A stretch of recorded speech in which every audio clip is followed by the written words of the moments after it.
Wife had an affair and her daughter chose her mom's affair partner over me, so I divorced my wife and disowned her daughter and now she regrets it and wants to stay. I, 35 male, met my now soon-to-be ex-wife, 33 female, during university 12 years ago. She already had kid when she was 19 but the dad left as soon as she started university. We were dating for 3 months before I met her daughter Lisa. I remember seeing her family for the first time. I was nervous meeting her parents but when I saw a little girl beside her mom I was confused. I asked her if that was her little sister or a cousin of hers and her answer shocked me. When she told me that that's her daughter, I thought I misheard her or something.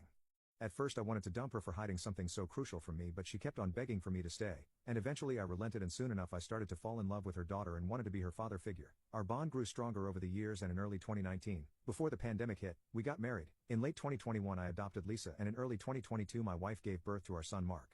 After my son was born my wife made the choice to stay at home for the time being and I was completely fine with that. Everything was going perfectly until a few months ago. I started noticing my wife increasingly spending time with her friends.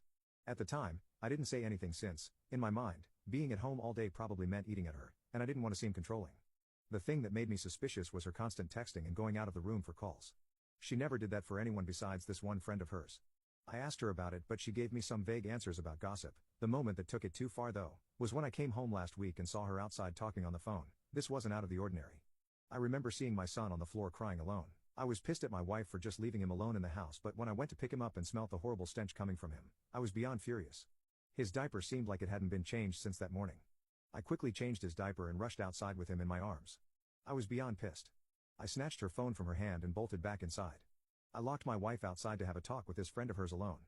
I had my suspicions about who it really was and when I heard a male voice calling out her name and asking who was there, I immediately knew what was going on. He ended the call as soon as he heard my voice. I then proceeded to lock the front door to make sure my wife couldn't enter the house at all, and proceeded to screenshot as much of their chat as I could and then sent them to myself before deleting them on her phone. About 5 minutes later, she was still banging on the glass door leading to the backyard. I reluctantly opened it and was met with a smack in the face. Remember, all of this is happening while I'm holding my toddler in my arms. As soon as she realized what she just did she apologized profusely, started crying and tried to hug me. I pushed her away and told her to meet me at the dining table. I told my daughter to quickly take care of the baby so me and her mom could have a quick chat. I just kept it simple. I told her this was her only chance to even have a sliver of chance of getting me back. If she fucked up this talk it was over on the spot, no lies, nothing. She kept on trying to apologize and to say it wasn't that serious. I reminded her that she not only fucked me over, she could also have easily done serious harm to our son by leaving him alone in the house like that.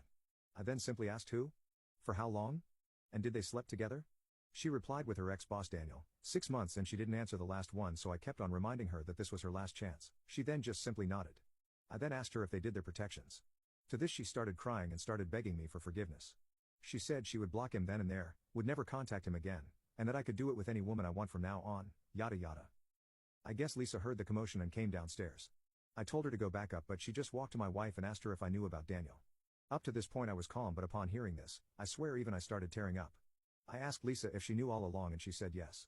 At this point I'm full on crying and I asked her why she didn't tell me. She responded with, because unlike you, Daniel buys me the things I want without having to beg. I then asked her how she could possibly do this to her dad. She responded with, you're not my real dad. My wife screamed at her upon hearing what she said. At that point I couldn't bear any of this anymore. I just grabbed my son and got into the car. Me and my son are currently staying at my parents' house. I've basically been drinking myself to sleep every day. Thanks to the saint of a mother I have, my son is being taken care of right now. I'm beyond hurt. I've cancelled my ex-daughter's private school tuitions, all her extracurricular activities, and I've contacted a divorce lawyer. He's going to serve my wife this Friday. My wife and Lisa have been blowing up my phone non-stop with apologies. I simply responded with, get a lawyer and tell that ungrateful thing of yours to start calling Daniel her dad. I'm disowning her, and then I blocked my wife. I didn't respond to Lisa, I just simply blocked her. I guess my wife told our friends what her and Lisa did and now they have been texting me nonstop. They understand how I feel, but believe I'm going too far by divorcing my wife without hearing her out. They also keep telling me that disowning Lisa is definitely going too far and she's only a kid and didn't understand what she was doing. I just can't get over the things she told me. I've worked myself off to give my wife and daughter luxuries I could have only dreamed of as a kid, and this is how I get paid back? Lisa, 13 years old, is old enough to understand that hiding her mom's affair is bad and definitely purposely used those words to hurt me. But a part of me believes that there is still hope. A few family counseling sessions later and we can go back to living the life I once considered a fairy tale. I'm beyond destroyed by this whole situation. A part of me just wants to see them burn in hell, but the other part of me believes there is still hope. Am I really going too far? Is there still hope?